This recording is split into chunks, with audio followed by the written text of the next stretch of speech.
Assalamualaikum warahmatullahi wabarakatuh.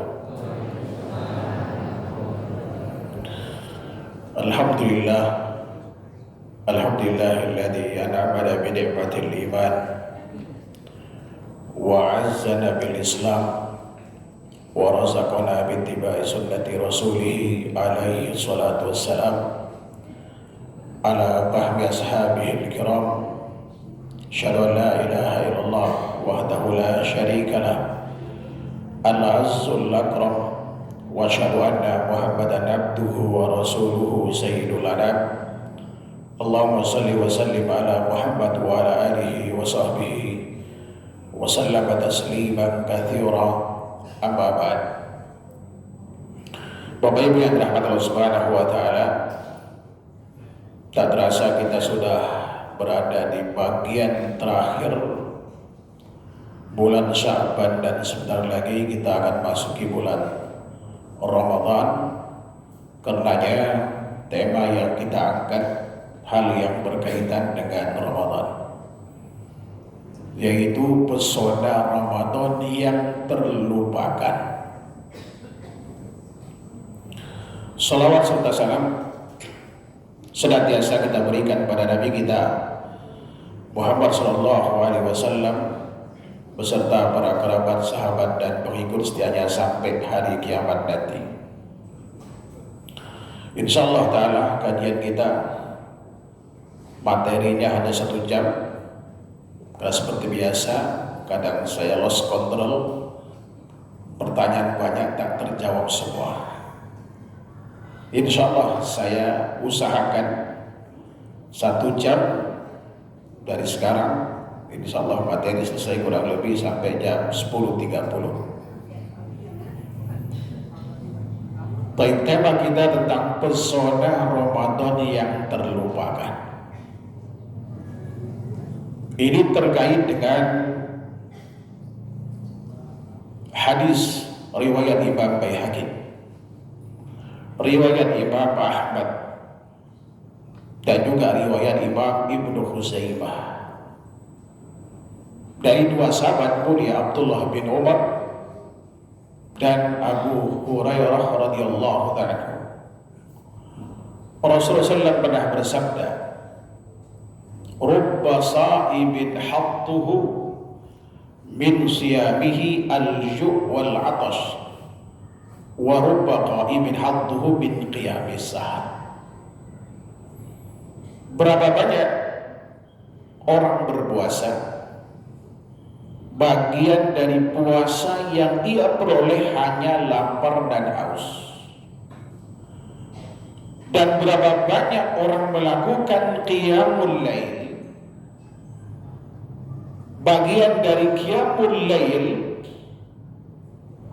yang ia dapatkan hanya begadang.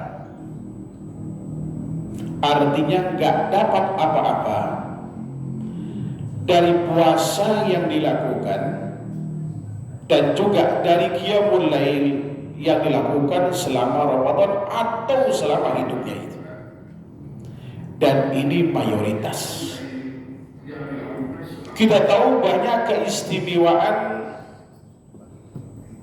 Ramadan, dan ini yang kemudian mendorong kita untuk kemudian melakukan banyak hal di bulan Ramadan ini agar kita raih. Tetapi tidak semua orang yang tahu tentang keistimewaan yang saya sebut dengan pesona Ramadan ini,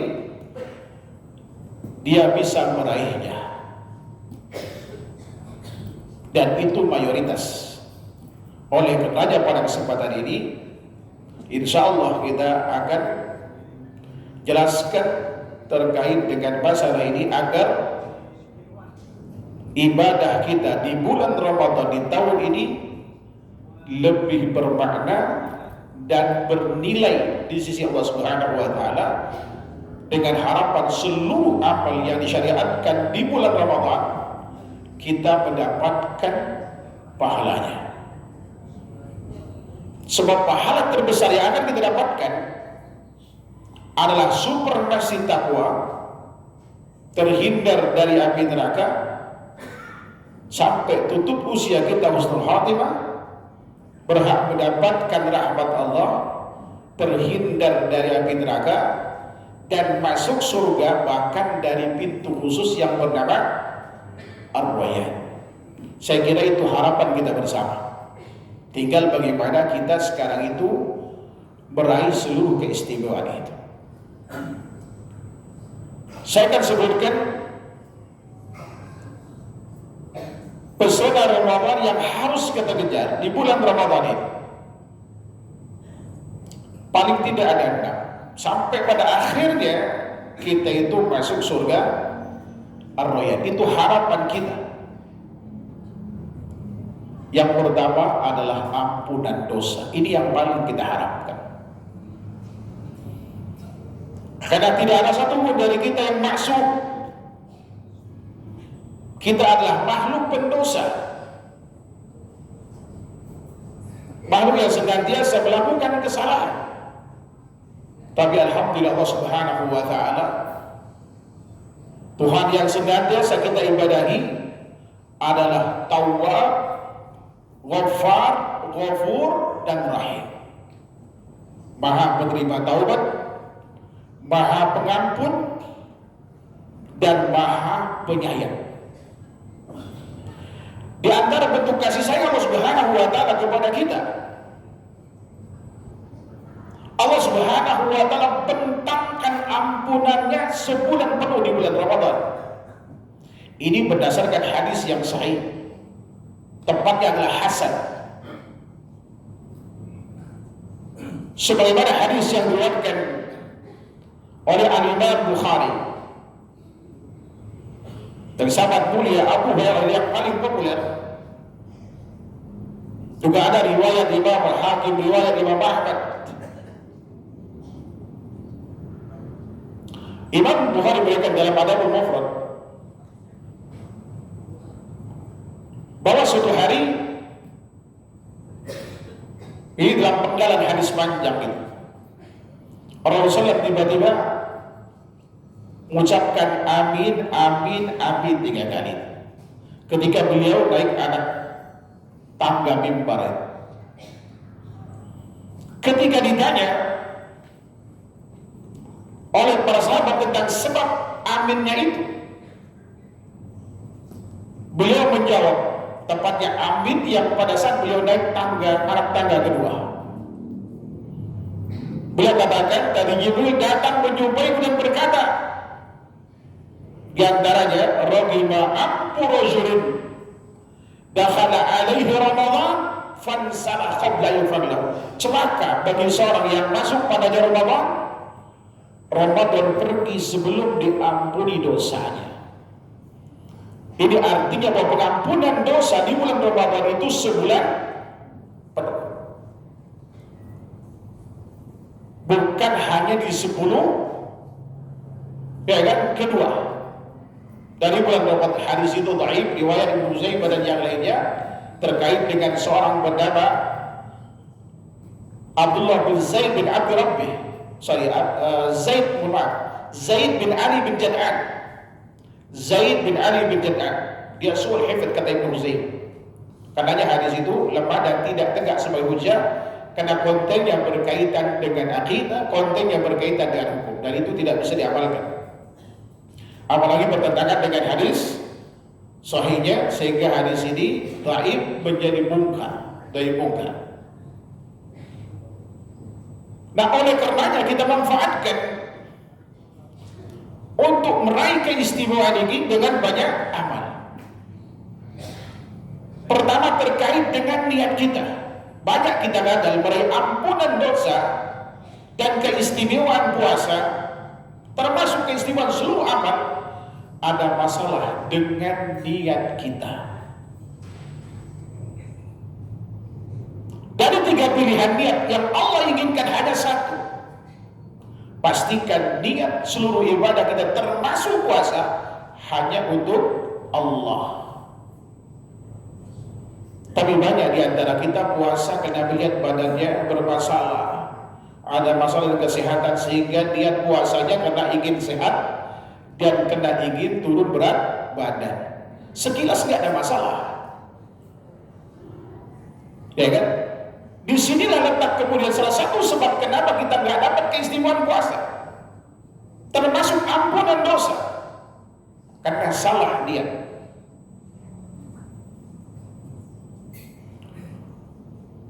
Sebab Allah Subhanahu wa taala berfirman dalam hadis qudsi riwayat Muslim, "Ana ahdas syuraka an syirik," kata beliau, "Man amila amalan asyraka fihi ma'i ghairi taraktu syirka."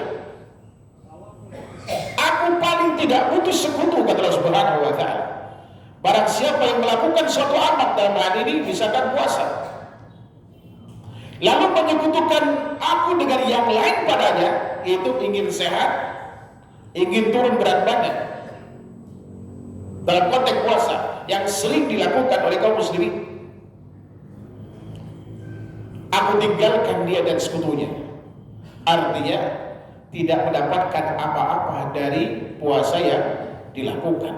Padahal kalau kita lillah, bukan hanya puasa kita dapatkan pahalanya, ampunan dosa kita raih. Sebab dalam hadis sahih Bukhari Muslim, Rasulullah pernah bersabda, "Man shama ramadhana imanan wa ihtisaban, ghufira lahu ma taqaddama min dhanbi." Barang siapa yang puasanya karena iman dan berharap pahala Allah Subhanahu wa taala, maka akan diampuni dosanya yang telah lalu. Lalu kita juga maksimalkan ibadah-ibadah yang bisa menghapus dosa kita seperti wudhu. Banyak hadis terkait dengan ini. Man kharaja min baiti mutatahhiran, atau man tatahhara fi baiti thumma masya ila baitin min buyutillah liyaqdiya faridatan min fara'idillah illa kanat khutwata ihdahuma tahuttu hadi'a wal ukhra tarfa'u darajah. Hadis Muslim dari sahabat mulia Abu Hurairah radhiyallahu anhu. Ini agak mirip dengan hadis yang lain terkait dengan keistimewaan ini. Ada beberapa redaksi. Barang siapa yang bersuci di rumahnya, lalu ia berjalan kaki ke masjid, ke Baitullah, dalam rangka ingin melaksanakan sholat wajib, maka setiap langkah itu menghapus dosa, langkah yang lain meninggikan derajat. Belum lagi sholat yang kita lakukan, baik sholat fardu, sholat sunnah, apalagi kita akan melakukan qiyamul lail sepanjang Ramadan. Itu momen di mana Allah Subhanahu wa taala dengan sifat rahimnya, setelah kita melakukan banyak dosa, Allah jadikan itu pelebur dosa. Ada hadis umum, ada hadis khusus. Hadis umumnya dalam riwayat Imam Baihaqi, riwayat Imam Ibnu Majah, Rasulullah pernah bersabda, "Idza qama al-'abdu yusalli, utiya bi dhunubihi kulliha, fawudiyat ala ra'si wa atiqai, fa kullama raka'a sajada tasaqata min." Setiap kali seorang hamba itu berdiri salat, maka akan didatangkan dosa-dosanya. Di saat kita takbir Allahu Akbar, saat itu dosa-dosa didatangkan, letakkan di atas kepala dan pundak kita. Setiap kali kita ruku dan sujud, maka akan berjatuhan bersamanya dosa-dosanya. Apakah setiap orang yang sholat akan mendapatkan ini? Tidak, tergantung kualitas sholatnya. Dan yang paling banyak orang gagal meraih keistimewaan salat termasuk qiyamul lail dan seterusnya adalah karena tidak sempurna dalam ruku dan sujudnya. Bahkan ada hadis hasan riwayat Imam Abul Qasim Al-Asbahani dan hadis yang sama diriwayatkan oleh Imam Ibnu Dunya dari sahabat mulia Abu Hurairah radhiyallahu anhu. Rasulullah pernah bersabda, "Innar rajula la yusalli 60 sanah wa ma tuqbal lahu salah la yutimmu ruku' wa la yutimmu sujud aw yutimmu sujud wa yutimmu ruku'." Ada orang yang sholat selama 60 tahun ke Rasulullah, tapi tidak satu sholatnya pun diterima. Barangkali rukunya sempurna, sujudnya tidak, atau sujudnya sempurna tapi rukunya tidak. Ini berarti kita perlu perhatikan, ya kan, tentang kualitas salat. Dan yang paling sering terjadi, bahkan pernah terjadi zaman Rasulullah, adalah faktor ruku dan sujud tidak tumanina. Berapa banyak orang melakukan qiyamul lail, ada yang 23 rakaat sekarang 6 menit sudah selesai.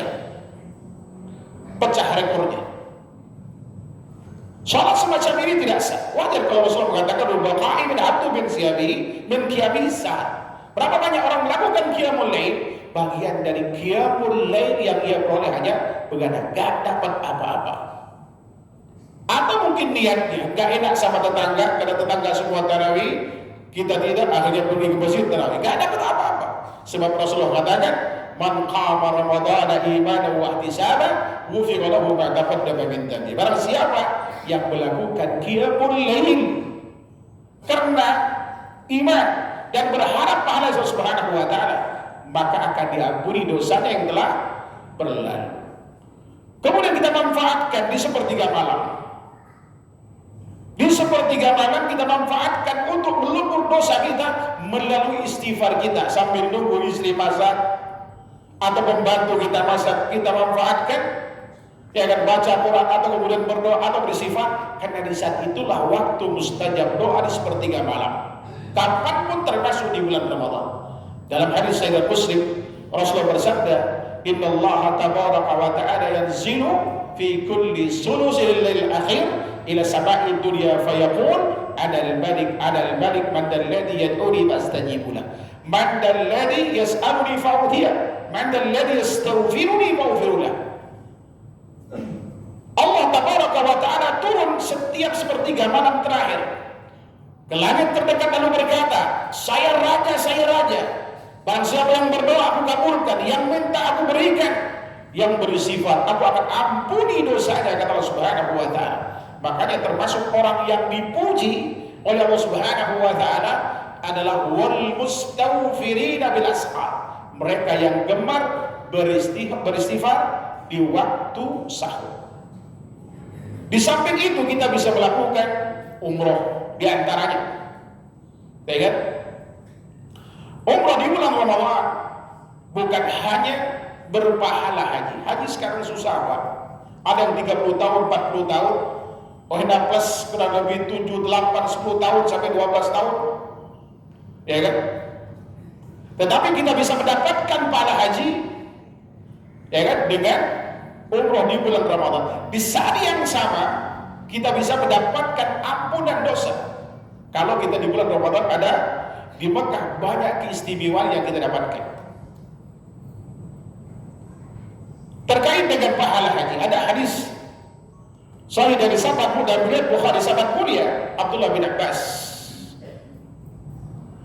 Beliau pernah mengatakan, Rasulullah pernah bersabda, ya,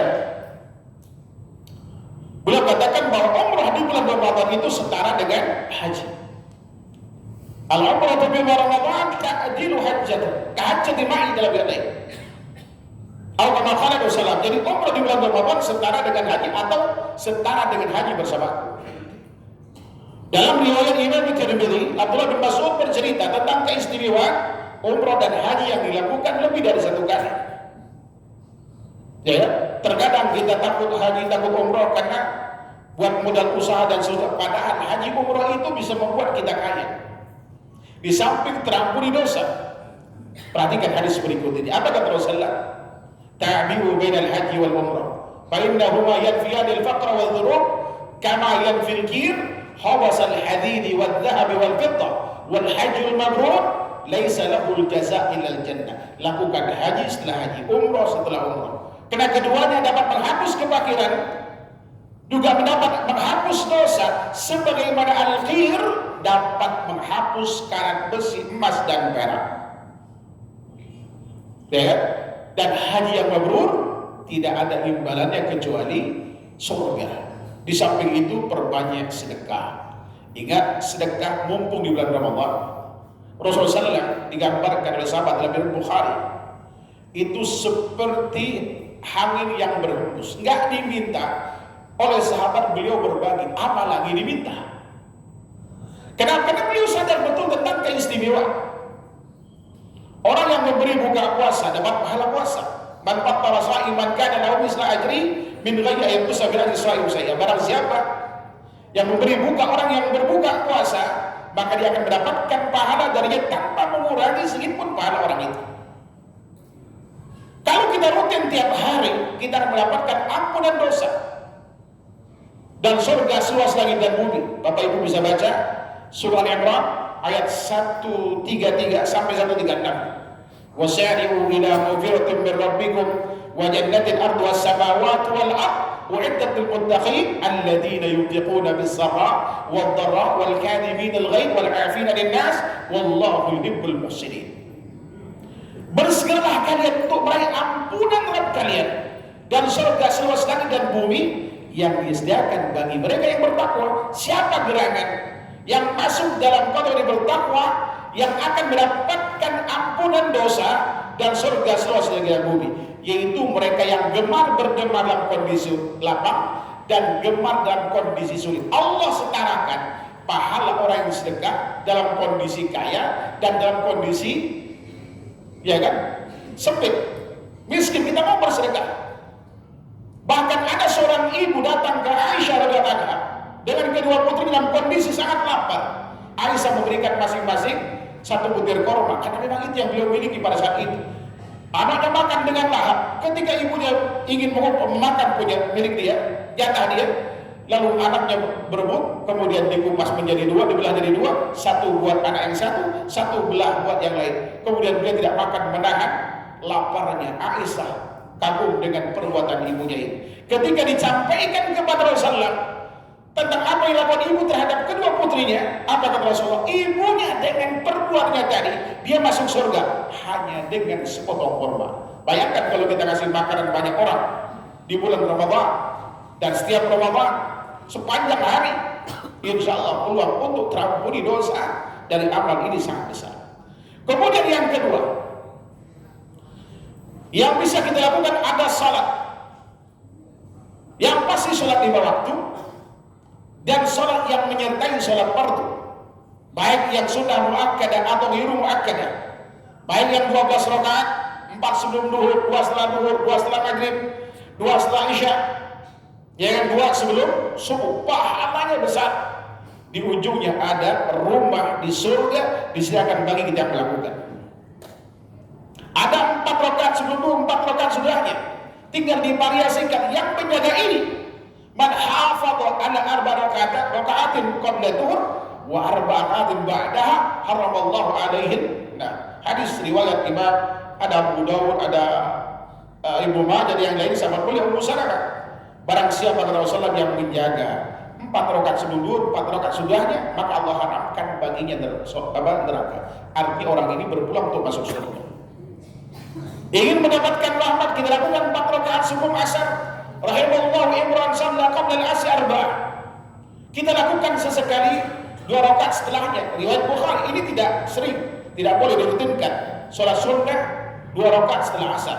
Aisyah bercerita, lam yakun Nabi sallallahu alaihi wasallam, lam ya'ti Nabi sallallahu alaihi wasallam ba'da al-asr illa wa shalla rak'atain indi. Rasul enggak pernah datang ke rumahku setelah asar kecuali beliau salat 2 rakaat di rumah. Hadis dari Imam Bukhari. Ini boleh kita lakukan, namun tidak boleh dirutinkan. Ada 2 rakaat sebelum maghrib, namun tidak boleh dilakukan sesekali. Kita lakukan, lebih sering afdalnya tidak dilakukan. Begitu pula sebelum isya. Dan ada sunnah mutlak antara maghrib dan isya dalam riwayat Ahmad dari sahabat beliau Hudzaifah bin Al-Yaman, kita silakan lakukan nunggu maghrib dan isya. Itu fungsikan semua salat ini untuk melebur dosa kita di samping qiyamul lail yang kita lakukan. Tinggal jaga kualitasnya. Ya kan? Kalau sahabat ada yang salah kena ruku dan sujud ditegur sama Rasulullah. Kalau kita banyak yang memasukkan ucapan yang bukan bagian dari bacaan salat ke dalam salat. Mumpung masih ada waktu, pelajari agar kita kemudian dapat melakukan salat terbaik di Ramadan yang akan datang. Ini yang kemudian menghilangkan kesempatan kita untuk meraih pesona di bulan Ramadan ini. Kita ingat pesonanya, tapi kemudian kita lupa cara bagaimana meraih keistimewaan itu. Kemudian yang ketiga, sedekah. Sedekah ini normalnya pahalanya itu adalah 700. Mathalul ladzina yunfiquna amwalahum fi sabilillah. Perumpamaan orang yang bersedekah mengimpakkan hartanya di Allah Subhanahu wa taala kamatsali habbatin, seperti bibit unggul. Ambatat sab'a sanabil, tumbuh darinya 7 tangkai. Fi kulli thumbulatin wa tahabba, setiap tangkai memiliki 100 bibit unggul. 1 kali 7 kali 100 berapa? 700. Ambatat sab'a sanabil fi kulli thumbulatin wa tahabba, wallahu yudha'ifu liman yasha, wallahu wasi'un 'alim. Dan Allah melipat gandakan bagi orang yang Allah gandaki, dan Allah Maha Luas dan Maha mengetahui. Siapa mereka yang akan mendapatkan pahala besar itu? 1, ya kan? Kita sedekahkan di orang yang tepat, apalagi orang banyak berpuasa. Ingat, pahala puasa itu tidak mudah diraih, Pak. Sebagaimana pahala sholat tidak mudah diraih. Andai kata kita raih, tidak mudah kita pertahankan. Jadi sama sulitnya meraih pahala sholat puasa dengan mempertahankan pahala sholat dan pahala puasa. Bayangkan kalau kita nggak dapat pahala sama sekali. Maka Allah Subhanahu wa ta'ala dengan sifat rahimnya kepada kita, Allah tahu siapa kita. Yang mungkin puasa sampai detik ini tidak satu pun puasa yang kita dapatkan pahalanya. Allah syariatkan, ya kan, suatu amal yang kalau kita lakukan itu bukan hanya pahala sedekah kita dapatkan, tetapi juga kita mendapatkan seluruh keistimewaan puasa dari orang yang kita beri buka puasa. Sebagaimana hadis yang saya sebutkan tadi. Namun ingat, tidak semua orang yang kita beri buka puasa kita akan dapat pahala puasa darinya, tergantung kualitas puasa orang itu. Lah kalau dia sendiri nggak dapat pahala puasa, bagaimana dia memberikan kepada kita pahala itu? Ini artinya kita pandai-pandai mencari masjid, lembaga, tempat, ya kan, yang kita cari yang kira-kira jemaahnya itu sudah kenal tata cara sifat puasanya Rasulullah Shallallahu Alaihi Wasallam. Bukan tidak boleh kita kasih sembarangan, Pak. Kalau kita kasih sembarangan masjid, kita akan mendapatkan hanya pahala 700 itu. Dan jangan lupa, niatkan salah satu dari sekian sedekah kita atas nama orang tua kita, saat itu akan terampuni dosa kita, orang tua kita dapat pahala. Sebab sahabat mulia dalam Muslim, Abu Hurairah pernah bertuturkan, ja'a rajulun Nabi SAW berkata, ya Rasulullah, inna abi mata wa taraka malan wa lam yuzi, ayukaffar anhu idza tasaddaqtu anhu.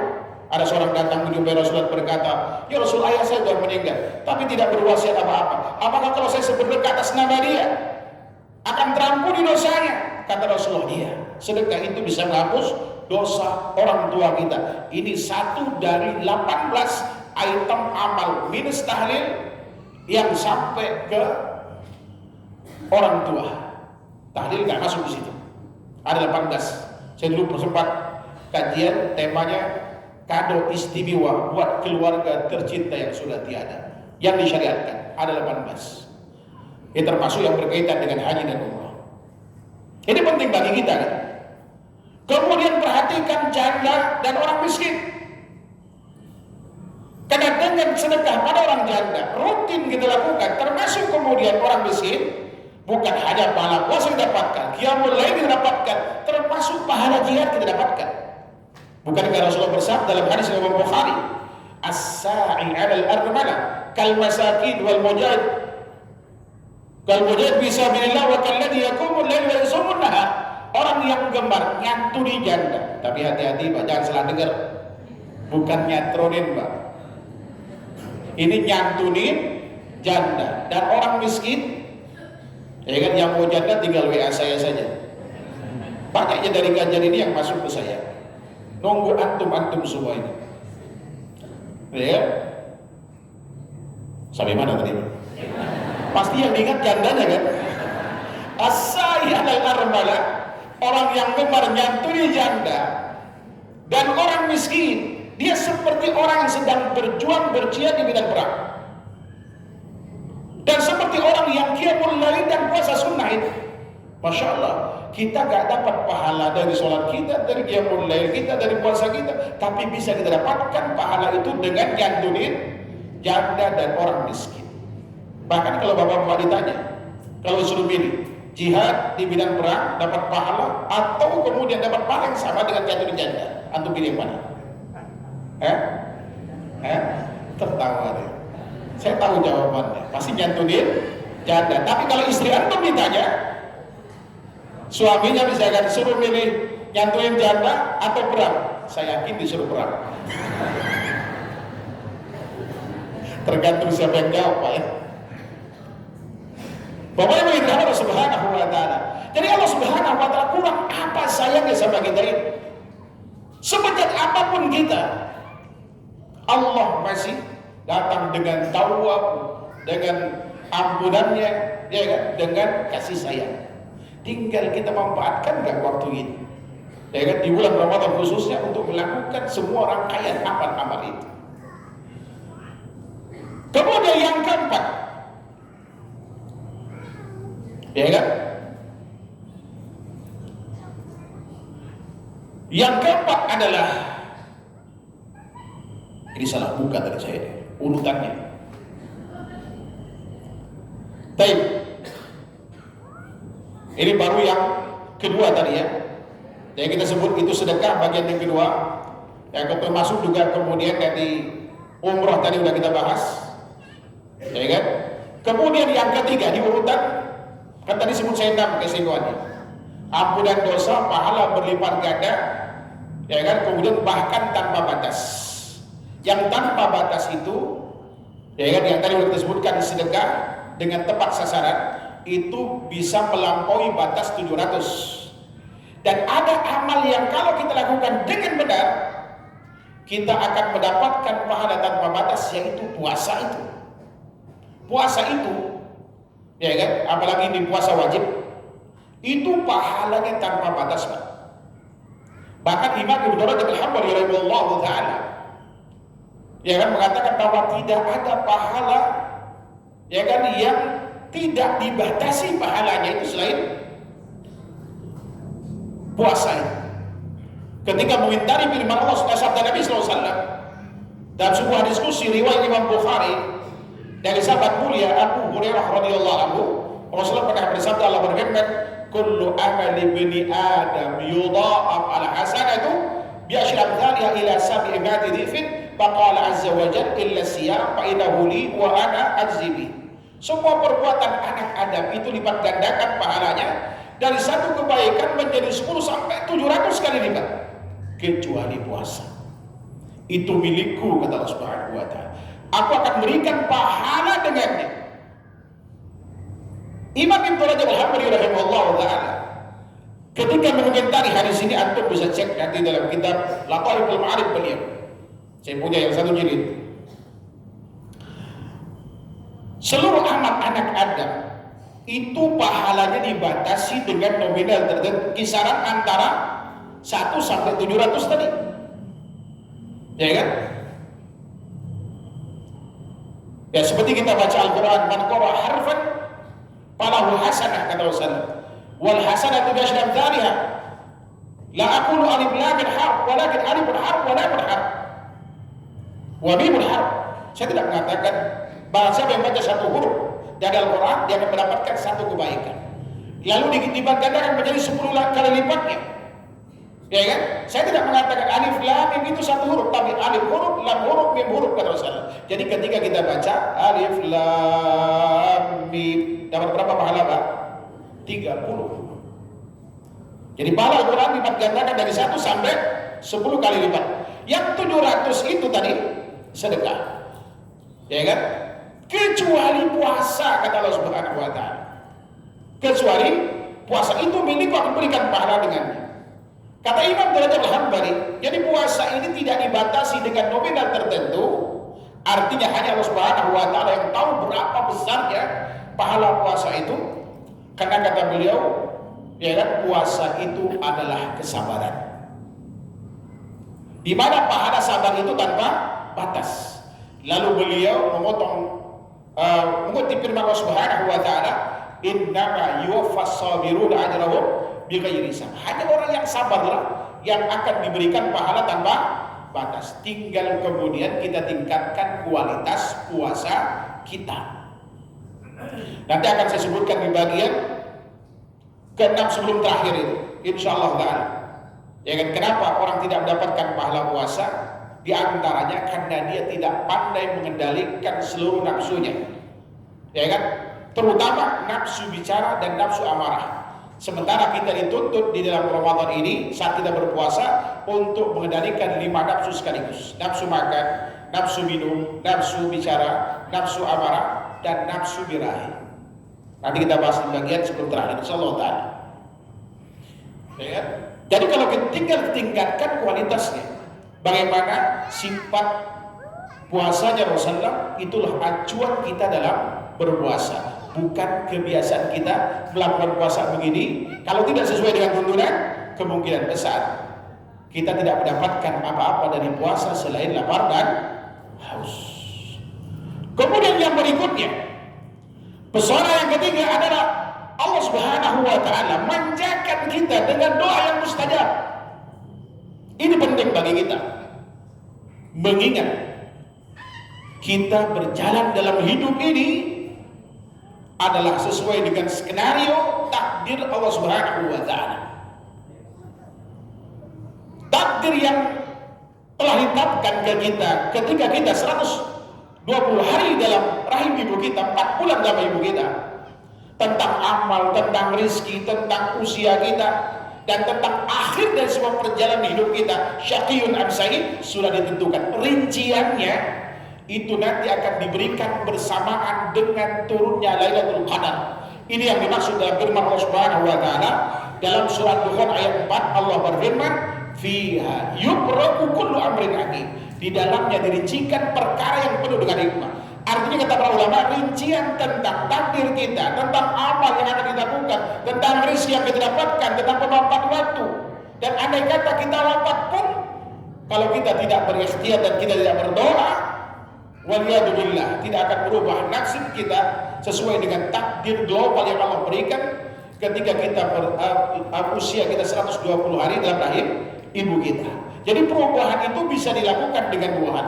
Ikhtiar maksimal, mulai dari kita istighfar, melakukan amal soleh di bulan Ramadan ini, lalu kemudian yang berikutnya kita berdoa kepada Allah Subhanahu wa ta'ala. Sebab Rasulullah katakan, la yudal qadaru illa doa. Tidak ada yang bisa menolak takdir itu kecuali doa. Sementara kita kondisi mustajab doa, mustajab doa di bulan Ramadan karena kita puasa.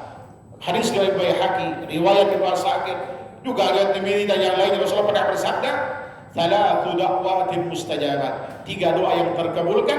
Di antara yang Rasul sebut adalah da'watus sha'im, doanya orang yang berpuasa. Wabil khusus pada saat kita mau berbuka puasa itu mustajab doa. Kemudian yang kedua, karena kesalehan yang kita lakukan, kita menghidupkan ibadah sunnah di samping yang wajib. Ada sholat wajib kita lakukan, ada puasa wajib kita lakukan. Di samping itu kita melakukan rangkaian ibadah sunnah, itu membuat kondisi kita mustajab doa. Ini yang dimaksud dalam penggalan hadis kursi dalam riwayat Imam Bukhari.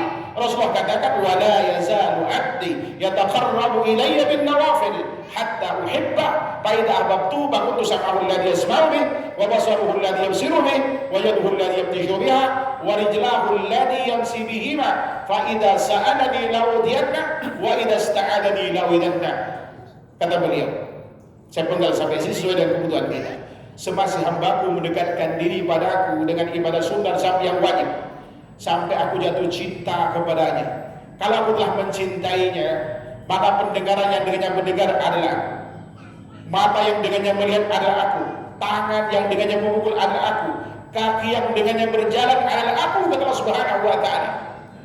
Artinya kata para ulama, orang ini akan senantiasa mendapatkan hidayah taufik dari Allah, sehingga di sisa usianya, ya kan, pandangan mata, tangan dan kakinya, telinganya tidak akan digunakan kecuali dalam ketaatan kepada Allah Subhanahu wa ta'ala.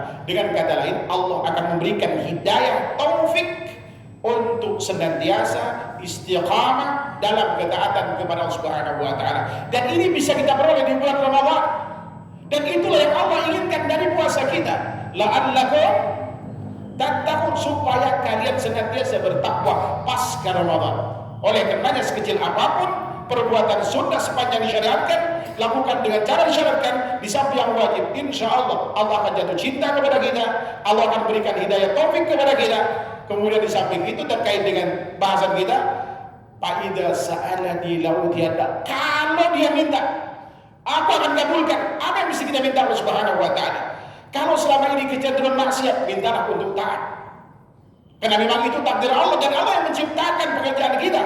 Sebagaimana firman Allah Subhanahu wa ta'ala dalam surah As-Saffat ayat 96, Allahu khalaqakum wa ma ta'malun, Allah lah yang menciptakan kalian dan apa yang kalian kerjakan.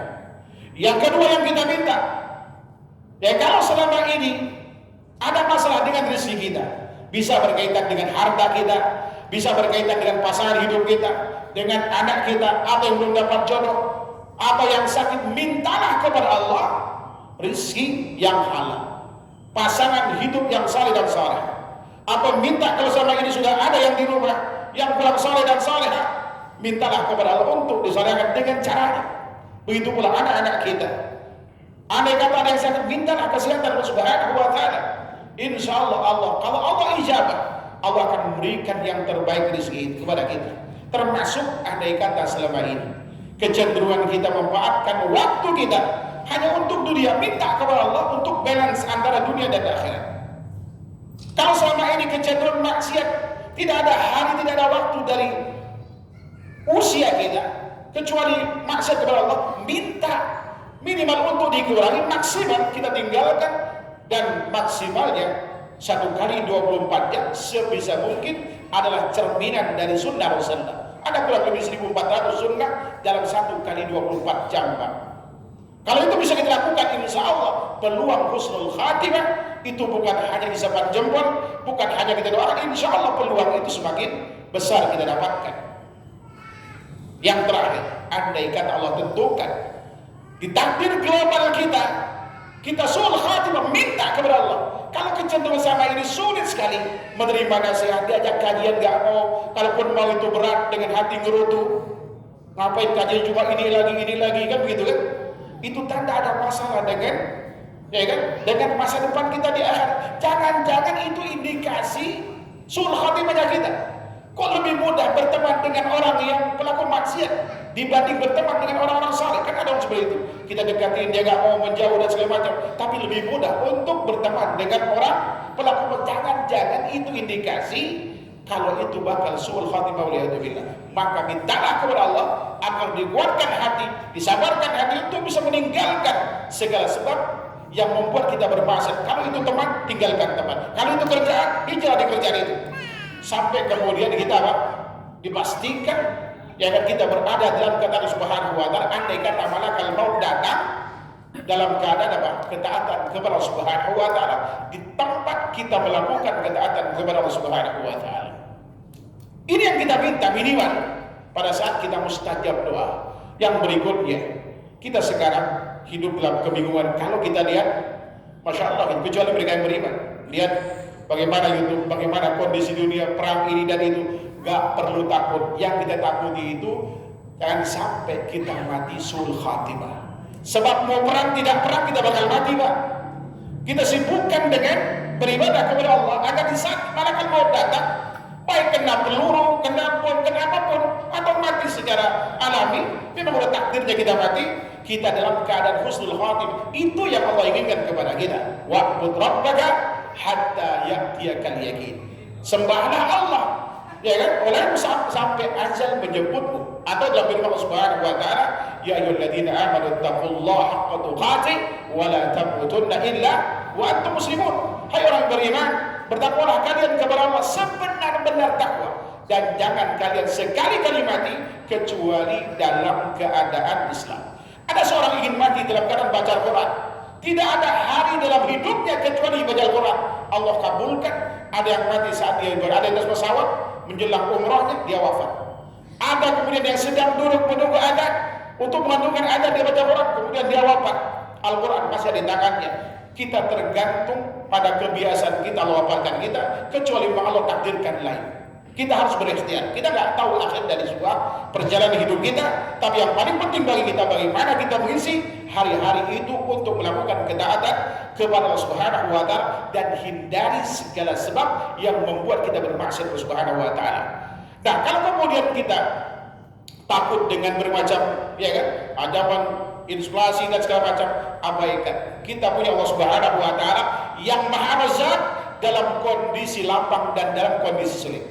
Kalau kita ingat dengan Allah dalam kondisi lapang, Allah akan datang dengan bala bantuannya dalam kondisi sulit. Kita minta perlindungan Allah Subhanahu wa taala bahkan dari musuh yang tidak terlihat pun, sebab Allah katakan dalam hadis ini, fa idasta'adzani law idzanka. Ya kan? Kalau dia minta perlindungan kepada aku, akan berikan perlindungan dengan segala macam cara. Bagaimana Abu Muslim Al-Khawlat ketika dibakar oleh Asad Al-Nasi karena tidak mengakui kenabiannya? Apakah beliau terbakar? Tidak, Pak. Jangankan badannya, pakaiannya tidak tersentuh oleh api.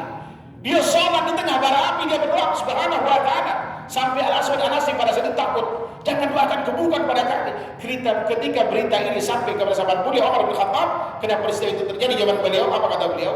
Maha suci Allah yang telah memberikan kepada umat Nabi Muhammad apa yang pernah diberikan kepada Nabi Ibrahim alaihissalam. Di saat dibakar oleh kaumnya, Allah berkata kepada api, ya naru kuni bardan wa salama. Wahai api, mendinginlah anda dan selamatkanlah Ibrahim. Itu terjadi dengan sahabat mulia, dengan Abu Muslim Al-Khawlat, seorang tabi'in kibar.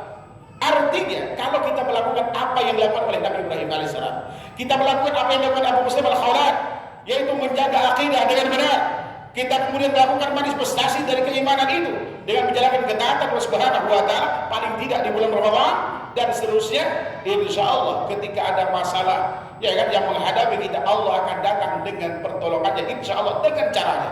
Kita nggak perlu takut. Hanya orang yang bermasalah dengan keimanan takut dengan situasi ini.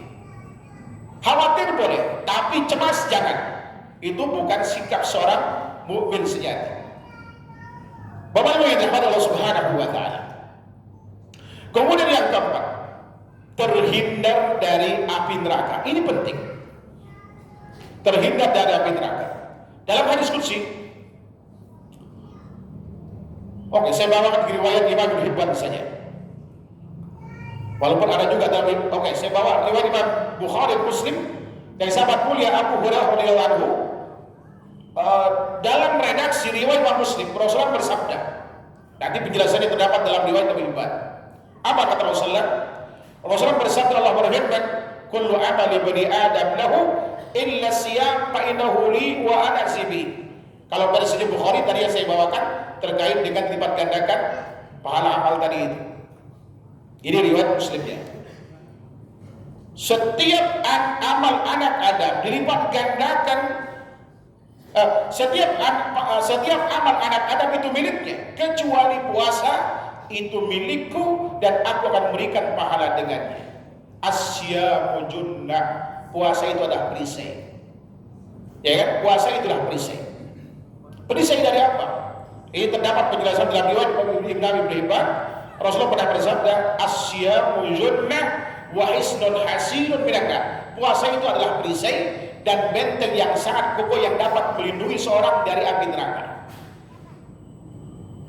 Pertanyaannya, bagaimana puasa itu akan dapat melindungi kita dari api neraka?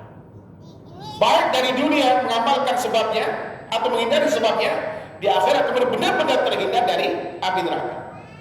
Di hadis yang Muslim ini, Rasulullah katakan, syaratnya sebagaimana berikut ini. Fa idza kana yaumi shaumi ahadikum.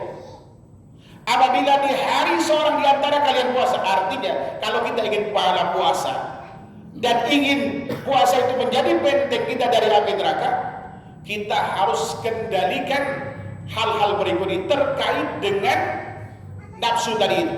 Apa kata Rasulullah?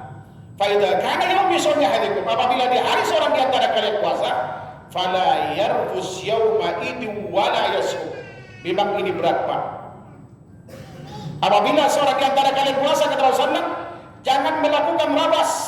Rapas itu ditafsirkan oleh para ulama adalah ucapan yang bernuansa porno alias jorok atau ucapan yang tidak ada manfaatnya. Apalagi ghibah dan yang lainnya. Hindari selama Ramadan. Artinya kita sedang dituntut untuk mengendalikan nafsu bicara kita. Bahkan kalau kita pahami tentang makna as-shaum secara bahasa, itu artinya al-imsak anil kalam. Jadi puasa itu artinya dalam bahasa shaum. Sinonimnya adalah al-imsak anil kalam. Jadi menahan tidak berbicara. Dalam surah Maryam, Allah Subhanahu wa taala berfirman atas lisan Maryam, "Inni nadartu lirrahmani shawma wa lan ukallima al-yawma insiya." Aku telah bernadar kepada Rahman Allah Subhanahu wa taala, aku tidak akan berbicara dengan seorang pun. Dan pada hari ini saya tidak akan berbicara dengan seorang. Jadi makna shawm di dalam ayat ini adalah al-imsak anil kalam, yaitu menahan diri untuk tidak berbicara. Alhamdulillah, dengan sifat rahimnya Allah Subhanahu wa taala tidak mensyariatkan kita puasa dalam bentuk menahan bicara. Ada yang kuat tidak bicara seharian, Pak? Mana lebih berat kira-kira? Puasa tidak berbicara atau berpuasa tidak makan dan minum? Tidak makan dan minum. Lebih berat tidak berbicara. Apalagi ibu-ibu.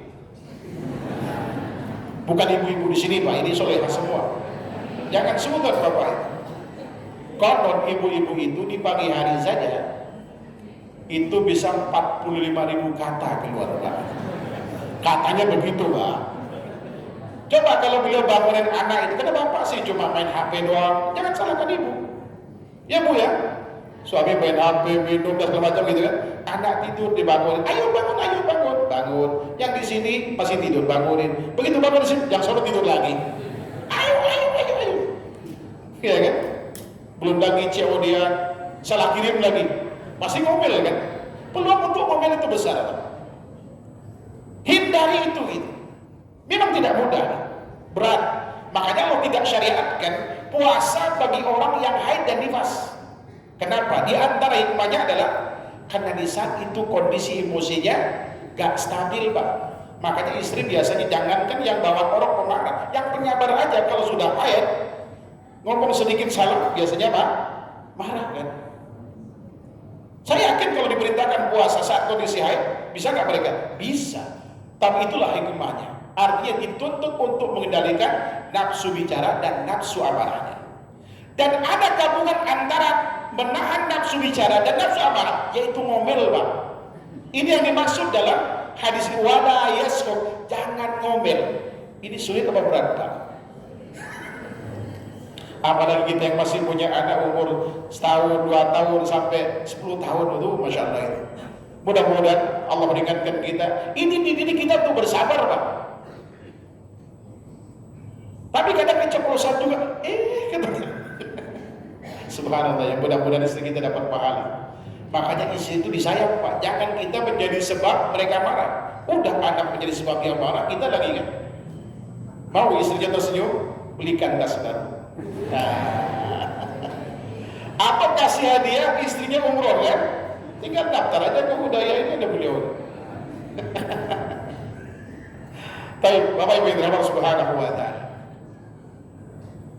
Itu tidak mudah, jangan ngomel. Inilah sebab kemudian puasa itu mandul, gak dapat apa-apa kita dari puasa, Pak. Coba saya ingin tanya, siapa yang yakin puasanya diterima semua selama ini? Dengan kondisi tadi, suka ngomongin orang, sumpah serapah, ya kan? Kalaupun tidak kalaupun diterima pahalanya, mungkin tidak sempurna. Lebih lanjut Rasul katakan, "Kain syatama wa au qatala." Kalau ada orang gajak berantem, cekcok mulut, mencaci maki kita. Apalagi gajak berantem, kita disuruh bilang sama apa Rasulullah? Faliyakul indis imrun sa'id. Saya sedang puasa, Mas. Mohon maaf. Kalau mau berantem ntar malam aja. Enggak boleh. Siang lemes gitu kan. Kalau mau berantem ntar malam itu enggak boleh. Kenapa? Karena kita dituntut di bulan Ramadan siang maupun malam untuk mengendalikan nafsu amarah kita, di samping nafsu bicara. Termasuk yang masih suka bohong, ini hati-hati. Dalam riwayat Imam Bukhari, Rasulullah SAW pernah bersabda, kata sahabat mulia Abu Hurairah radhiyallahu anhu, "Man lam yada qaulaz zur wal amala bihi falaysa lillahi hajatun fi ayyada at'amahu wa syarabah. Barang siapa yang tidak meninggalkan ucapan dusta dan perbuatan dusta, maka Allah tidak butuh kepadanya sekalipun dia telah meninggalkan makan dan minumnya. Ini hati-hati, walau itu pada anak kita. Anak menangis minta mainan, kita janjikan, oh iya, nanti papa belikan, umi belikan ketika pulang dari kantor. Pulang dari kantor sengaja nggak dibelikan. Bohong atau tidak? Kalau Anda sedang berpuasa, masalah dengan puasa Anda. Atau melakukan perbuatan dusta. Apa perbuatan dusta?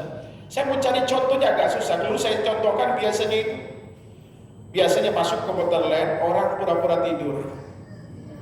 Ya, padahal tidak tidur supaya tidak dibangun. Bohong nggak itu? Bohong nggak? Artinya memang kita dituntut melakukan sesuatu apa adanya, Pak. Jangan sampai kemudian kita melakukan perbuatan dusta dan ucapan dusta. Taruhannya itu kesempatan menjadikan puasa sebagai benteng dari api neraka, itu jauh pangkal dari api kemudian. Andai kata kita telah mendapatkan, Masya Allah, banyak keistimewaan ini, mungkin masih ada yang tercecer dari dosa, yang luput dari pantauan kita, atau karena terlalu banyak dosa yang kita lakukan, baru hijrah di penghujung usia. Ya kan? Jangan putus asa dari rahmat Allah Subhanahu wa Ta'ala. Allah siapkan di bulan Ramadan ini minimal ada 2 amal yang saya katakan, yaitu puasa dan bacaan Al-Quran. Dalam hadis riwayat Imam Ahmad, juga riwayat Imam Tabrani. Sehingga saya juga dalam riwayat Imam Bukhari dalam Adabul Mufrad itu dari sahabat mulia Abdullah bin Amr bin As. Ya kan? Rasulullah pernah bersabda, "As-siyam wal Qur'an yashfa'ani lil 'abdi yaumil qiyamah." Puasa dan Al-Quran itu akan memberikan syafaat kepada seorang hamba nanti di hari kiamat. Fayaqulu siyam, ya Rabbi mana'tu ta'am syahwat bin nahar min ajri fasafini fi. Ya Allah, dulu pernah aku menghalanginya makan di siang hari, memberi syahwatnya di siang hari, walaupun istrinya dia nggak jamah tuh, karena dia puasa, karena aku kata puasa. Quran nggak mau kalah yang kita baca di malam hari. Ya Rabbi mana'tuhun nawma bil lail min ajli masyafini bi. Ya Allah, dulu aku pernah menahannya, menghalanginya tidur karena dia salat, dia membacaku. Atau kemudian setelah dia mulai kita tidur, kita bangun baca Quran, itu boleh, kan ada masalah. Ya, atau kapan pun kita baca Al-Quran di bulan Ramadan. Sebab Rasulullah juga membaca Al-Quran di bulan Ramadan. Tapi ingat, perhatikan, Al-Quran itu tidak boleh dihatamkan secara sunnah kurang lebih dari 3 hari. Itu nasnya demikian. Walaupun ada, Masya Allah, ulama yang menghatamkan sampai ada yang 60 kali. Cuma mustahil dalam 1 rakaat 70 kali. Kan cuma ada Habib yang bisa gitu kayak itu. Saya pernah dengar ceramah 70 kali 1 ruku, gimana itu? 1 rakaat 70 kali khatam Al-Quran. Bahkan khatam Al-Quran 4 kali di kamar mandi. Waliyadzubillah. Itu tanda kalau di otaknya kosong itu. Ya kan, hawa nafsu bukan sunnah kita bicara. Saya sedang mengumpulkan data-data bid'ah di Indonesia. Saya kupas 2 tempat baru tadi pagi. Kalau yang tadi pagi namanya mendalami lautan bid'ah di Indonesia, di Blok M Square serial bid'ah di Indonesia. Kasih saya WA bid'ah yang ada di wilayah antum, kasih ke Anda, nanti saya kaji insyaallah jadi materi kajian. Karena itu khusus bid'ah di Indonesia kita bahas. Ya kan? Untuk mengungkap kebohongan-kebohongan yang selama ini dilakukan. Termasuk saya dapatkan belakangan ternyata baca Yasin 3 kali itu bukan ajaran Rasulullah SAW, tetapi ajaran tukang sihir yang bernama Al-Buni. Ya kan? Bukunya pro kontra di Indonesia, ada yang pro karena buku itu buku sihir. Majelis Fatwa Saudi Arabia Masjid Daimah memfatwakan bahwa buku yang namanya Syamsul Ma'arifil Kubra itu buku sihir. Disitulah kemudian dianjurkan baca Yasin 3 kali. Itu bukan ajaran Rasulullah. Karena dulu saya sempat mencari 33 hari tentang Yasin, satu pun nggak ada, Pak. yang semuanya tidak benar penisbatan kepada Rasulullah. Jangankan yang palsu, jangankan yang palsu pun tidak ada. Nganjurin baca Yasin 3 kali.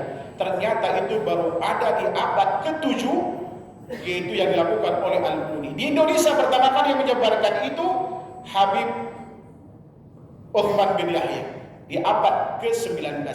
Dalam bukunya namanya Maslakul Akhyar fil Adiyati wal Adhkar, di halaman 70 sampai 80 itu bisa baca di bagian terakhir itu. Walaupun versi Indonesia sudah dimodifikasi, Indonesia itu nggak mau yang ori, hatta yang bid'ah yang ori pun nggak mau. Bapak Ibu yang dirahmati Subhanahu wa Ta'ala. Tapi ini penting bagi kita, ya kan, untuk kita apa? Pelajari. Nah, baca Al-Quran kapanpun baca Al-Quran itu, ya kan, akan memberikan syafaat bagi kita. Apalagi yang di malam hari berdasarkan hadis ini. Juga ada hadis lain riwayat Muslim, Rasulullah pernah bersabda, Al-Quran, Iqra'ul Quran fa innahu ya'ti yaumal qiyamati syabihan ashabi. Bacalah Al-Quran. Karena Al-Quran itu akan datang di hari kiamat memberikan syafaat bagi orang yang membacanya. Maka kelanjutan hadis ini mengatakan fa yushaffa' atau fa yashfa'. Maka kedua, Al-Quran dan puasa itu memberikan syafaat atau kemudian diizinkan untuk memberikan apa? Syafaat. Apa itu syafaat? Asy-syafa'ah artinya adalah at-tawassut lil ghair li jalbi manfaatin aw daf'i madarrah. Menjadi perantara bagi orang lain, ya kan, dalam mendatangkan maslahat atau mencegah dari mudarat. Andai kata waliyadu billah, seorang karena banyaknya maksiat, walaupun dia berpeluang untuk masuk surga dengan tauhid yang dilakukan, tapi banyaknya dosa dilakukan, mungkin dia harus mampir ke neraka. Dengan adanya syafaat Al-Quran dan sampai puasa yang berkualitas, bisa jadi dia tidak masuk ke neraka, nggak pakai mampir. Dengan syafaat keduanya segera masuk surga. Atau harus mampir ke neraka yang sedianya berat siksanya, lama di neraka, bisa dipercepat keluar dari api neraka dan bisa diperingan siksanya, kemudian segera masuk surga. Itu bentuk syafaat dari Al-Quran ataupun dari puasa yang kita lakukan. Nah, yang terakhir, kalau ampunan dosa kita raih, pahala berlipat ganda, bahkan tambah balas didapatkan. Doa mustajab untuk husnul khatimah dan terhindar dari api neraka, dan kemudian kita mendapatkan syafaat dari dua amal mulia ini, bacaan Al-Quran dan puasa, maka peluang untuk masuk surga dari pintu Ar-Rayyan itu semakin besar. Dalam hadis riwayat Imam Bukhari dari sahabat mulia Sahal bin Sa'ad, beliau pernah mengatakan, Rasulullah pernah bersabda, inna fil jannati baban yuqalu lahu Rayyan yadkhulu minhu sha'imun fayuqal aina sha'imun fayaqumun fayadkhuluna minhu fa idza dakhalu ughliq falam yadkhul minhu ghairuhum ahad. Atau kama qala Rasulullah SAW, sungguh di surga itu ada pintu yang bernama Rayyan yang hanya disediakan bagi mereka yang berpuasa. Lalu diseru mereka, mana orang-orang yang berpuasa? Mereka berdiri serata, lalu kemudian masuk dari pintu tersebut. Setelah dipastikan semua masuk, maka ditutup pintu itu dan tidak seorang pun yang memasukinya selain mereka, yaitu mereka yang berpuasa. Apakah setiap orang yang berpuasa akan mendapatkan ini? Jawabannya tidak, tergantung kualitas puasa yang dilakukan. Tergantung kepada siapa kita memberi buka puasa dengan kualitas puasa terbaik. Mudah-mudahan di bulan Ramadan yang akan datang ini kita mendapatkan, ya kan, taufik dari Allah untuk melakukan semua amal yang disyariatkan, dengan melakukannya dengan cara yang disyariatkan, sehingga kita mendapatkan seluruh keistimewaan ini, dan di akhirat insya Allah kita terhindar dari api neraka dan masuk surga Allah Subhanahu wa Ta'ala. Wallahu ta'ala a'lam. Pas 1 jam dipangkas-pangkas.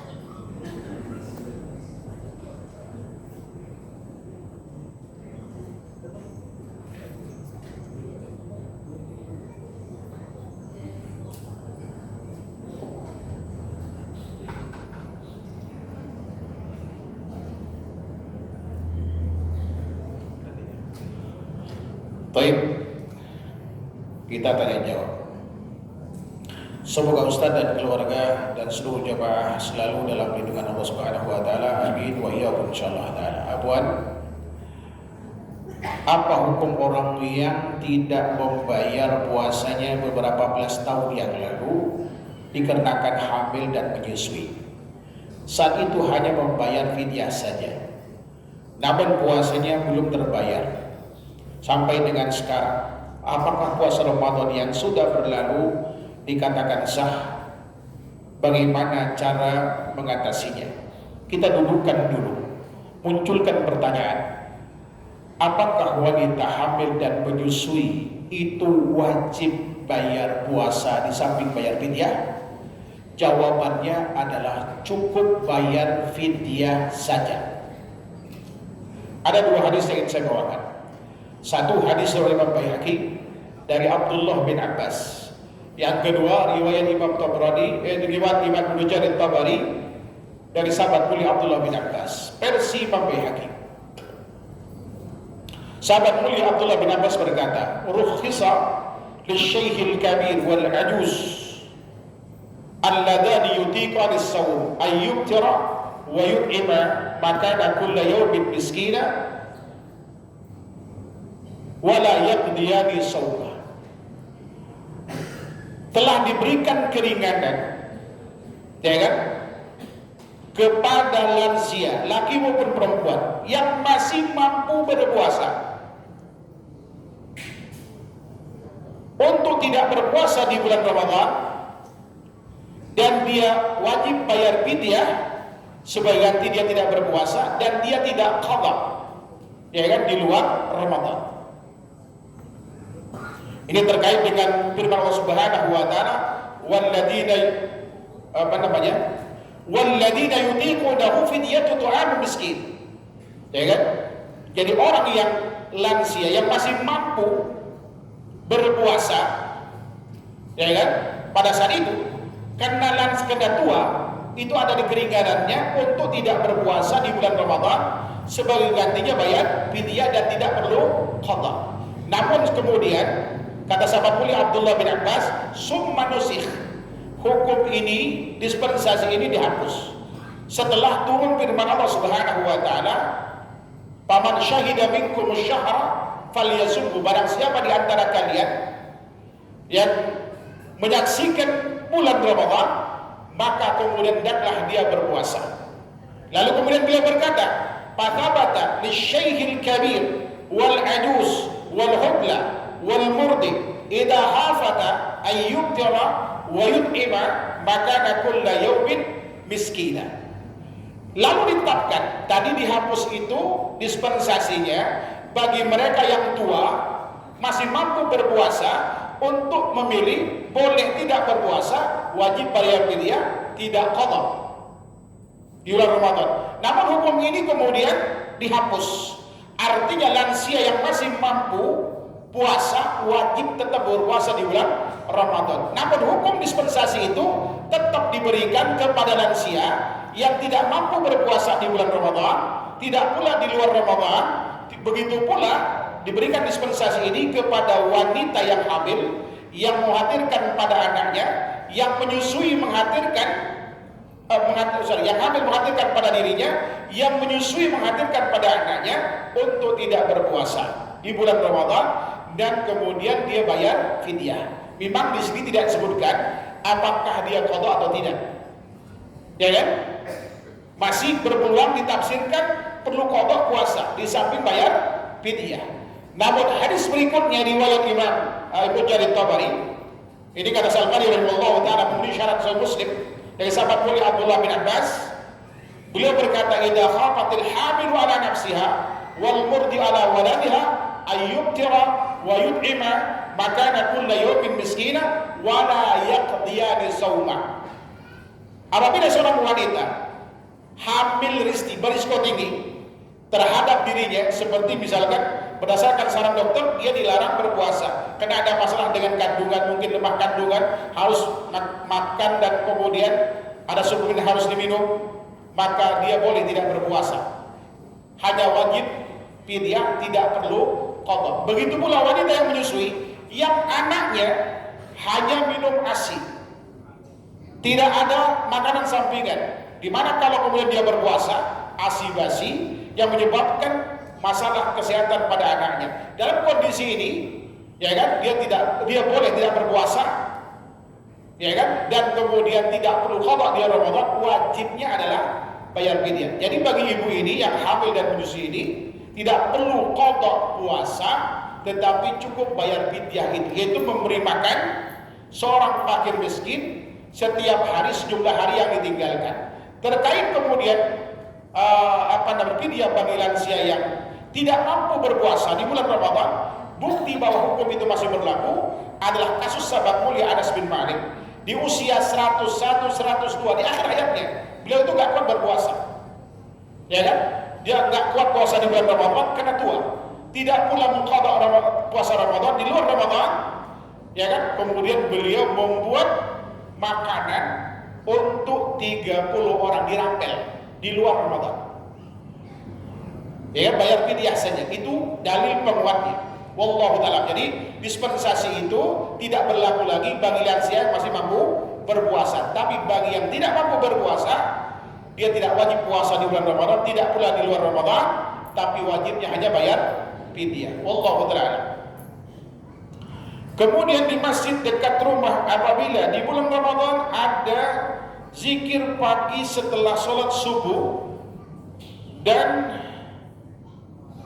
zikir sore setelah sholat asar, mohon nasihatnya Ustaz, apakah Anda mengikuti zikir bersama tersebut atau tidak?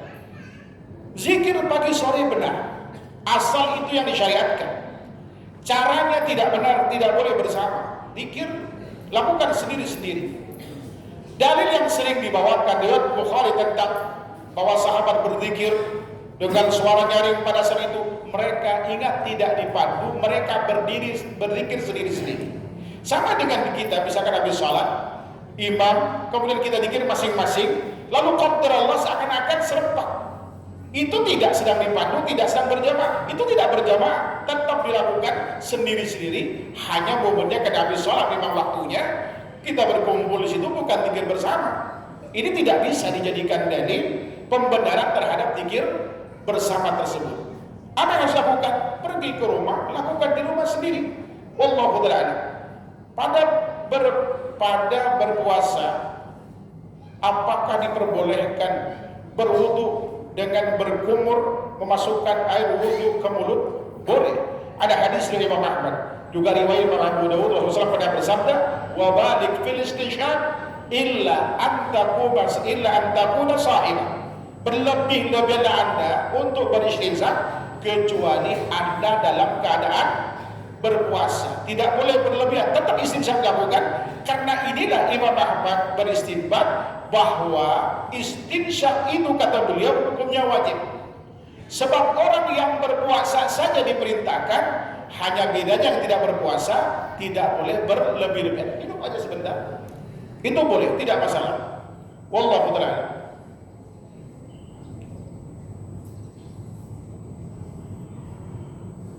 Kadang saat berpuasa dan sangat lapar, putur datang dengan luar biasa, jadi lemah dan berat untuk beramal ibadah. Mohon nasihatnya agar pikiran dan raga kami kembali semangat dan tidak malas di saat sangat lapar.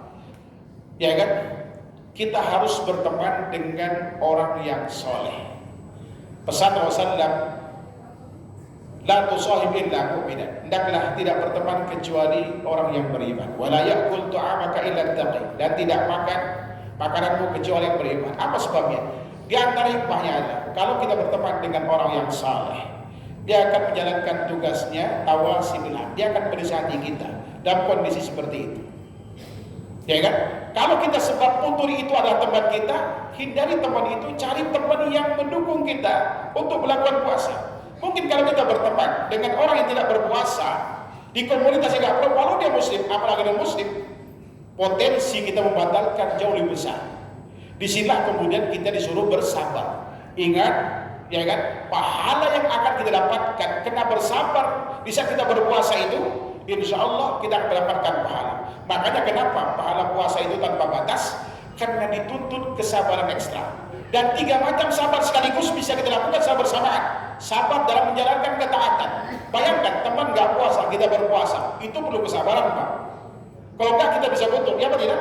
Kemudian yang kedua, sabar tidak bermaksiat kepada Allah Subhanahu wa taala. Sekalipun itu istri kita sadar kita berpuasa, kita nggak berhubungan badan dengannya. Sabar dalam penderitaan. Di saat kita bekerja, datang lapar, datang haus, kita dituntut untuk sabar.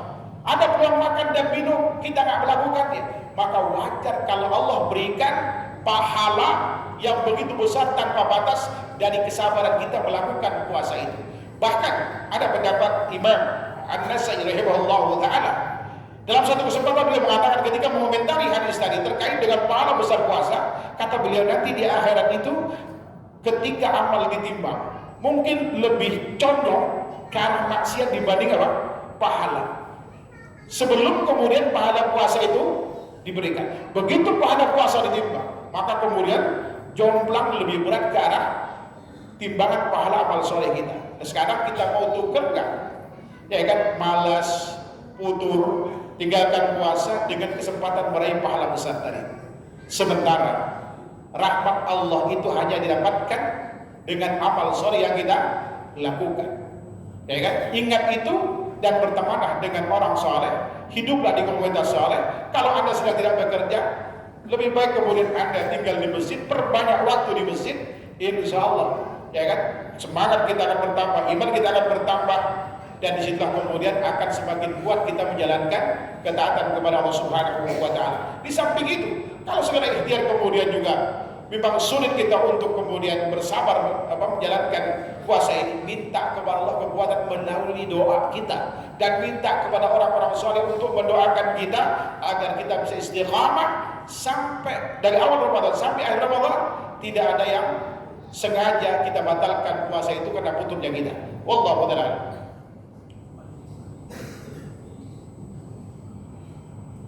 Assalamualaikum Ustaz. Waalaikumsalam. Bagaimana hukumnya wanita yang berpuasa tapi tidak menutup aurat? Terkait dengan puasanya, itu sah bisa tidak? Sah kalau dia meninggalkan tidak menutup aurat itu karena ketidaktahuannya.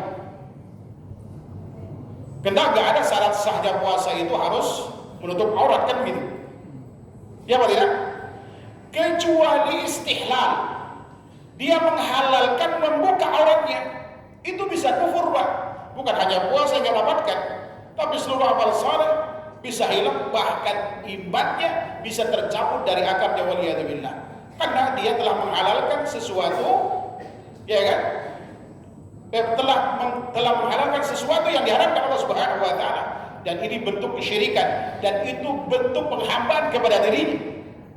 Kecuali dia mengikuti orang, ngapain sih pakai jilbab seperti dulu ada seorang reporter, saya pernah ngisi di masjid tempat dia suka ngisi, suka ketemu di apa namanya di kantinnya gitu, masya Allah ya. Padahal dia anak tokoh luar biasa, kata apinya nggak wajib, emang bapaknya dijamin masuk surga, ya kan? Bahkan saya pernah ditanya, ada pengajian 9 orang, saya pernah katakan 8 orang itu profesor lagi kecuali 1 cewek yang S2 itu, dia pejabat di negeri kita ini. Dia saat hadir pakai jilbab, dia bilang, oh Ustaz, emang jilbab itu wajib? Saya bilang wajib, tapi kata pakar tafsir ini gak wajib. Saya bilang, saya tanya sama Anda sekarang, Rasulullah SAW itu mulia apa tidak? Iya. Istri Rasulullah SAW itu mulia apa tidak? Iya. Istri Rasulullah SAW itu jadi masuk surga apa tidak? Iya, bersama Rasulullah kan? Mereka seluruh isi Nabi SAW itu akan membersamai Rasulullah di surga berdasarkan komentar hadis Nabi SAW. Nah, Rasulullah saja diperintahkan oleh Allah untuk merintahkan istrinya pakai jilbab. Anda mau ngikutin Rasulullah atau ngikutin dia? Oh gitu Pak Ustaz, iya. Itu wajib. Karena memang orang ini Syiah. Saya pernah diskusi sama ponakannya. Sehingga warna kesyiaan itu ada pada penafsirannya. Wallahu ta'ala, saya gak sebut nama.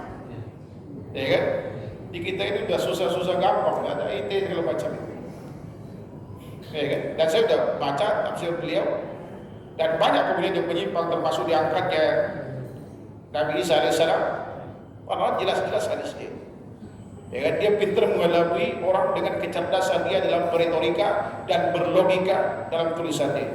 Wallahu ta'ala. Ada lagi? Cukup.